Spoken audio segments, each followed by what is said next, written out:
Big Boss season 6లో Geetu strong contestant గా కొనసాగుతున్న సంగతి అందరికీ తెలిసిందే.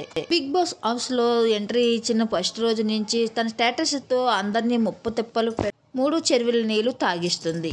మొదట్లో గీతుతో అందరూ గొడవలు పెట్టుకుండేవారు. కానీ ఆడియన్స్ సపోర్ట్ గీతుకు ఉందని హోస్ట్ నాగార్జున గారు చెప్పడంతో గీతు గేమ్స్ బాగా ఆడుతుంది అంటూ గీతు జోలికి వెళ్లకుండా అందరూ సైలెంట్ అయ్యారు. మిరాకిల్ ఏంటంటే గత వారం అందరూ నామినేషన్లో ఉన్నా కానీ గీతు మాత్రం నామినేషన్లో లేదు.